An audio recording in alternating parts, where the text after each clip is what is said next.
সিভিকদের নিয়ে এবার বিশেষ তৎপরতা। সব ডিভিশন ইউনিটকে লালবাজারের নির্দেশ, যে সিভিকরা নিয়মিত মদ্যপান করে অথবা কর্মরত অবস্থায় মদ্যপান করে এমন সিভিকদের চাকরি খারিজের নির্দেশ লালবাজারের। শীতে ঘটনার পর সিভিকদের নিয়ে এবার বিশেষ তৎপরতা। লালবাজারের নির্দেশ সব ডিভিশন ইউনিটকে, যে সিভিকরা নিয়মিত মদ্যপান করে অথবা কর্মরত অবস্থায় মদ্যপান করে এমন সিভিকদের চাকরি খারিজের এই নির্দেশ লালবাজারের। শীতিকাণ্ডের জেরে সিভিকদের নিয়ে এবার বিশেষ তৎপরতা। রবীন্দ্রভারতী পড়ুয়াদের আন্দোলনে মত্ত সিভিকের দাদাগিরির যে অভিযোগ সামনে আসে, বিক্ষোভ হয়, পথ অবরোধ হয়, আর এই ঘটনার পর এবার বিশেষ তৎপরতা লালবাজারের। সব ডিভিশন ইউনিটকে নির্দেশ, যে সিভিকরা নিয়মিত মদ্যপান করে অথবা কর্মরত অবস্থায় মদ্যপান করে এমন সিভিকদের চাকরি খারিজের নির্দেশ লালবাজারের। পিয়ালি মিত্র রয়েছেন টেলিফোন লাইনে, আমাদের প্রতিনিধি। পিয়ালি, ঠিক কি নির্দেশ এক্ষেত্রে লালবাজারের তরফ থেকে দেওয়া হলো?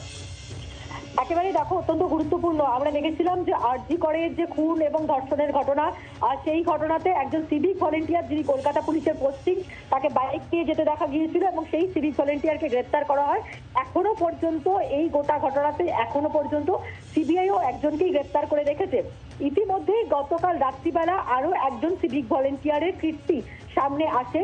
যে সিভিক ভলেন্টিয়ার মদ্যপ ছিলেন, বিটি রোডের ওপর যখন ছাত্রছাত্রীরা একটা গ্রাফিটি তৈরি করছিলেন, মদ্যপ অবস্থায় ওই সিভিক ভলেন্টিয়ার ড্রিঙ্ক করে অবস্থায় ওই গ্রাফিটির ওপর থেকে বাইক চালিয়ে নিয়ে যাওয়ার চেষ্টা করে এবং তিনি যে ড্রাঙ্কেন অবস্থায় ড্রাইভিং করছিলেন সেই তথ্য সামনে আসে এবং প্রথমে তাকে ছেড়ে দেওয়া হলো। পরবর্তী সময় কাশীপুর থানার পুলিশ তাকে গ্রেপ্তার করে।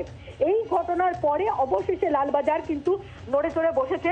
ইতিমধ্যেই আমরা যেটা জানতে পারছি, কলকাতা পুলিশের তরফ থেকে সমস্ত ডিভিশনকে, সমস্ত ইউনিটকে, ট্রাফিক ডিপার্টমেন্টকে, সমস্ত সবাইকে নির্দেশ দেওয়া হয়েছে যে তাদের ইউনিট ডিভিশনে যে সমস্ত সিভিক ভলেন্টিয়াররা কাজ করেন তারা যদি তাদের মধ্যে কেউ তাদের নিয়মিত মদ্যপান করার কোনো রকম হিস্ট্রি রয়েছে কিনা অথবা অতীতে ড্রাঙ্কেন অবস্থায় ডিউটি করেছে কিনা, এই রকম কোনো সিভিক ভলেন্টিয়ার থাকলে তাদের সম্পর্কে তাদের চাকরি খারিজ বা ডিমোবিলাইজ করার জন্য ডিসি হোমগার্ডকে চিঠি দিতে বলা হয়েছে। অর্থাৎ কোনো সিভিক ভলেন্টিয়ার যদি অতীতে ড্রাঙ্কেন ড্রাইভিং করেছেন এরকম হিস্ট্রি রয়েছে অথবা কোনো সিভিক ভলেন্টিয়ার নিয়মিত তার ড্রিঙ্ক করার হিস্ট্রি রয়েছে, এই রকম সিভিক ভলেন্টিয়ারদের তালিকা তৈরি করে ডিসি হোমগার্ডকে পাঠাতে বলা হয়েছে। তাদের চাকরি থেকে ডিমোবিলাইজ করা, ডিমোবিলাইজ মানে তাদের চাকরি করা হবে এবং সেই তালিকা দিতে বলা হয়েছে সমস্ত ডিভিশন, সমস্ত ইউনিটকে এবং ডিসি হোমগার্ডের কাছে সেই চিঠি পাঠাতে বলা হয়েছে বলে লালবাজার সূত্রের খবর।